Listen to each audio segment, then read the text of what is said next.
Exatamente às 4h12 da manhã de 2 de novembro de 2025, em um trecho empoeirado da rodovia M14, no sul da Ucrânia ocupada, um comboio militar russo, acreditando estar cruzando uma zona de trânsito segura, foi surpreendido pela maior emboscada com drones já registrada naquela frente. Os primeiros raios de sol começavam a colorir o horizonte.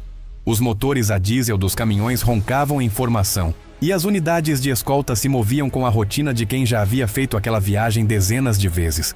Ninguém naquele comboio sabia que, por mais de 2 horas, olhos ucranianos haviam seguido cada veículo, contando cada plataforma, esperando o ponto mais estreito da estrada e o minuto exato em que o ataque seria mais devastador. O comboio russo era composto por pelo menos 27 veículos, caminhões Ural carregados com munição, caminhões tanque de combustível, 2 caminhões oficina, um veículo blindado de transporte de pessoal leve BTR-82A na vanguarda e, na retaguarda, um sistema de defesa aérea de curto alcance montado em um chassi Kamaz. Eles vinham de uma área de reabastecimento ao norte de Tokmak e se dirigiam para posições mais próximas da costa do Mar de Azov, onde as tropas russas haviam relatado alto consumo de munição de artilharia. Era, portanto, um comboio valioso. Transportava não apenas projéteis, mas também o combustível e o equipamento que mantinham a unidade operacional. Atacá-lo em movimento teria atrasado a linha de frente algumas horas depois.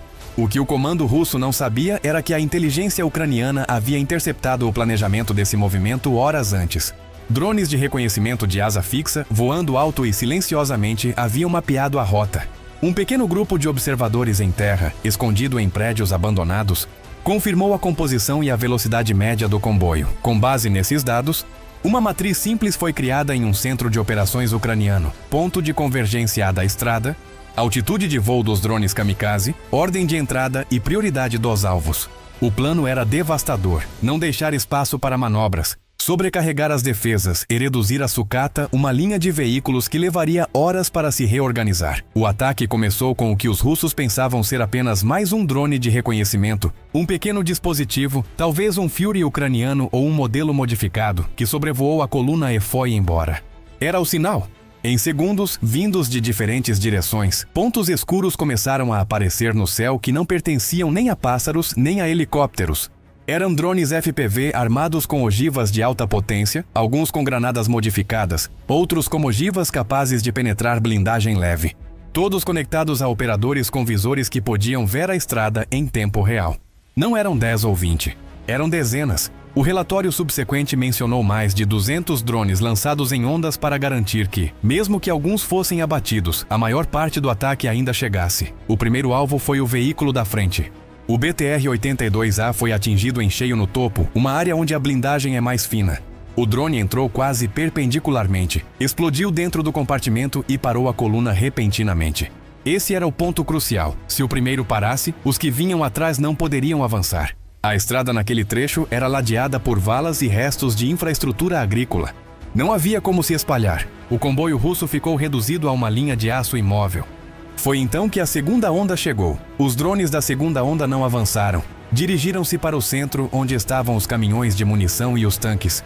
Os operadores ucranianos haviam recebido instruções claras: primeiro imobilizar, depois incendiar. Vários drones FPV entraram pelas laterais dos tanques, onde as placas não tinham proteção adicional. As explosões que se seguiram foram de uma violência visível a quilômetros de distância. Colunas de fogo que se elevavam acima das árvores, fragmentos de metal voando pelos campos, uma onda de choque que fez os drones que vinham atrás cambalearem. As câmeras térmicas ucranianas registraram temperaturas extremamente altas nos primeiros minutos. Alguns caminhões começaram a pegar fogo sem que ninguém os tivesse tocado diretamente, simplesmente devido ao calor. Os soldados russos tentaram reagir.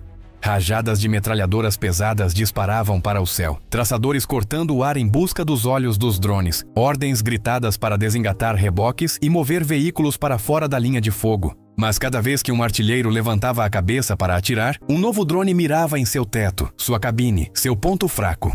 A vantagem ucraniana era absoluta, porque os drones atacavam de múltiplos ângulos, simultaneamente, em diferentes altitudes e com perfis de voo em constante mudança. Um sistema antiaéreo Pantsir S-1 posicionado na retaguarda do comboio conseguiu abater alguns drones, mas foi rapidamente sobrecarregado. Enquanto alvejava os drones que voavam alto, Os que voavam mais baixo passavam abaixo de seu alcance. A arma foi projetada para mísseis e aeronaves, não para 200 pequenos vetores que surgiam como moscas. Em menos de 5 minutos, a cena passou de uma marcha ordenada para um campo de sucata em chamas. Um caminhão Ural jazia tombado na vala, sua cabine completamente destruída. Outro caminhão-tanque foi partido ao meio, seu combustível derramando-se no asfalto, transformando a estrada em uma superfície escorregadia e em chamas. Os drones continuavam chegando. Alguns estavam mirados nas rodas de veículos que ainda não estavam em chamas, outros nas cabines para impedir que os motoristas escapassem. Um drone foi até mesmo guiado em direção ao sistema de comunicação montado em um dos caminhões da oficina, cortando a conexão segura do comboio. O que a Rússia havia enviado como coluna de reabastecimento tornou-se um alvo estático, mudo e sem comando. O aspecto mais impressionante do ataque foi a coordenação. A cada 20 ou 30 segundos, uma nova onda de drones aparecia. Eles não carregavam todos a mesma carga. Alguns carregavam explosivos, outros câmeras de avaliação de danos, outros granadas de fumaça para marcar veículos já destruídos e evitar o desperdício de drones armados em alvos inúteis. Era um enxame controlado. Eles atacavam, observavam e atacavam novamente. Quando um drone detectava que as chamas de um caminhão-tanque poderiam atingir o caminhão de munição adjacente, ele se deslocava para lá para acelerar a explosão. Dessa forma, o que poderia ter sido uma destruição parcial tornou-se uma perda quase total. Analistas militares ucranianos observaram posteriormente que a chave para o sucesso foi encurralar a coluna em um trecho estreito. Se o comboio tivesse 2 ou 3 rotas de fuga, alguns veículos poderiam ter conseguido escapar. Mas ao bloquear a primeira e danificar a última, a coluna foi isolada. Os russos ficaram presos em sua própria formação. Cada quilômetro de estrada reta se tornou um corredor de ataque aéreo para drones de baixo custo que, implantados em número suficiente, realizavam o trabalho de uma bateria de artilharia, mas sem se exporema um contra-ataque imediato. Imagens de satélites subsequentes mostraram o que os vídeos dos operadores já indicavam: uma faixa de estrada enegrecida, vários focos de incêndio ainda ativos horas depois e veículos incendiados enfileirados como se tivessem sido deixados em exposição. Não havia como esconder o ataque. As colunas de fumaça eram visíveis das cidades próximas e dos postos avançados russos mais a leste. A cadeia logística russa, já pressionada pelos ataques a depósitos e trens, sofreu outro golpe. Agora seus caminhões também eram vítimas de enxames de insetos. Ao mesmo tempo, enquanto o combustível nos caminhões-tanque continuava a queimar e as carrocerias dos veículos se deformavam com o calor, os operadores ucranianos não interromperam o sinal. Mantiveram os drones de observação circulando em alta altitude, fora do alcance do fogo de armas leves russas, para registrar cada explosão secundária. Fizeram isso porque sabiam que a munição transportada em comboios como esse nem sempre detona no primeiro impacto. Algumas caixas aquecem lentamente. As granadas levam tempo para ativar e os foguetes precisam de fogo para atingi-los. As imagens mostram como, vários minutos após o primeiro ataque, um dos caminhões de munição explode com um clarão branco, destruindo o que restava do asfalto.